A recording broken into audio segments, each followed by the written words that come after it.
नमस्कार साथियों। पिछली वीडियो में हमने समझा कि आत्मा क्या है और वेदांत के अनुसार मनुष्य की असली पहचान आत्मा है। हमने यह भी जाना कि शरीर, मन और विचार बदलते रहते हैं, लेकिन आत्मा हमेशा एक जैसी रहती है। आज हम वेदांत के एक और बहुत गहरे विषय को समझने जा रहे हैं, जिसे कहते हैं ब्रह्म। वेदांत के अनुसार इस पूरे ब्रह्मांड का एक मूल सत्य क्या है, यह संसार कहाँ से आया और इस पूरे अस्तित्व के पीछे असली शक्ति क्या है। इन सभी प्रश्नों का उत्तर वेदांत एक ही शब्द में देता है, ब्रह्म। अब सबसे पहले यह समझते हैं कि ब्रह्म शब्द का अर्थ क्या है। संस्कृत में ब्रह्म शब्द का अर्थ होता है वह जो सबसे बड़ा है, जो अनंत है, जो हर जगह मौजूद है और जो कभी समाप्त नहीं होता। वेदांत के अनुसार ब्रह्म ही इस पूरे ब्रह्मांड का मूल कारण है। इस संसार में जो कुछ भी हम देखते हैं, पृथ्वी, आकाश, सूर्य, चंद्रमा, पर्वत, नदियां, पेड़ पौधे, जानवर, मनुष्य, यह सब उसी एक परम सत्य से उत्पन्न हुआ है। उसी परम सत्य को ब्रह्म कहा जाता है। अब इसे थोड़ा आसान उदाहरण से समझते हैं। मान लीजिए कि हमारे पास मिट्टी है। उस मिट्टी से कई प्रकार के बर्तन बनाए जा सकते हैं, जैसे गढ़ा, कटोरा, दिया। इन सभी के आकार अलग अलग हैं और इनके नाम भी अलग अलग हो सकते हैं, लेकिन उनकी असली प्रकृति क्या है? मिट्टी। इसी तरह इस संसार में जितनी भी वस्तुएं हैं, उनकी मूल प्रकृति ब्रह्म है। अब एक और उदाहरण लेते हैं।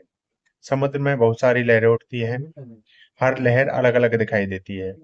कुछ लहरें छोटी होती हैं, कुछ होती हैं बड़ी, लेकिन वास्तव में हर लहर समुद्र ही है। लहर और समुद्र अलग नहीं है। उसी तरह यह पूरा संसार ब्रह्म से ही उत्पन्न हुआ है और ब्रह्म से अलग नहीं है।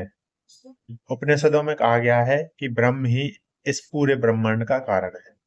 ब्रह्म से ही यह संसार उत्पन्न हुआ है। ब्रह्म से ही यह संसार टिके हुए और अंत में यह संसार फिर ब्रह्म में ही विलीन हो जाता है। अब एक और महत्वपूर्ण प्रश्न आता है, क्या ब्रह्म को हम देख सकते हैं? वेदांत कहता है ब्रह्म को आंखों से देखा नहीं जा सकता, क्योंकि ब्रह्म कोई वस्तु नहीं है जिसे हम बाहर जाकर देख सके। ब्रह्म वह चेतना है जिसके कारण हम सब कुछ देख और अनुभव कर सकते हैं।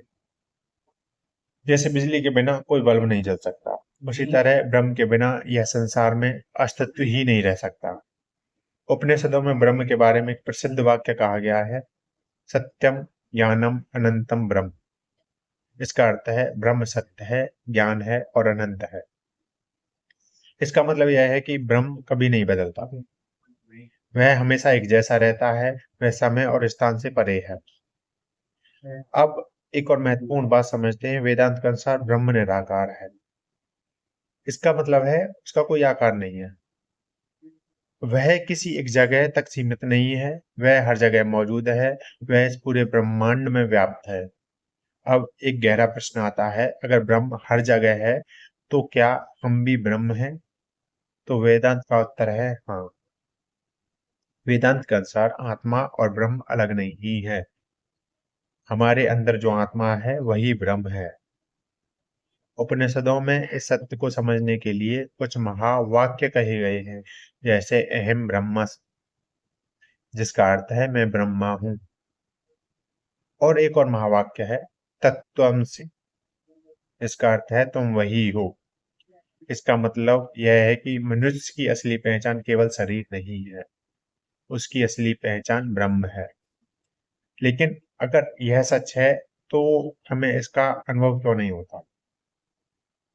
वेदांत कहता है इसका कारण है अज्ञान और माया। अज्ञान के कारण हम अपने आप को केवल शरीर और मन समझ लेते हैं। हम अपने असली स्वरूप को भूल जाते हैं और इसी कारण हम दुख, डर और चिंता का अनुभव करते हैं। जब मनुष्य को सच्चा ज्ञान प्राप्त होता है, तब उसे समझ आता है कि उसकी असली पहचान क्या है। तब उसके जीवन में एक बहुत बड़ा परिवर्तन आता है। उसके अंदर शांति आने लगती है, डर कम होने लगता है और जीवन को देखने का उसका दृष्टिकोण बदल जाता है। अब एक और महत्वपूर्ण बात समझते हैं। वेदांत कहता है ब्रह्म केवल इस संसार का कारण नहीं है, बल्कि वही चेतना है जो हर जीव के अंदर मौजूद है। यानी जो चेतना आपके अंदर है वही चेतना हर जीव के अंदर है। यही कारण है कि वेदांत हमें सिखाता है कि सभी जीव में एक ही चेतना है। यह जब यह समझ विकसित होती है तब मनुष्य के अंदर करुणा, प्रेम, शांति का भाव बढ़ने लगता है। वेदांत का अंतिम उद्देश्य यही है कि मनुष्य अपने असली स्वरूप को पहचान सके।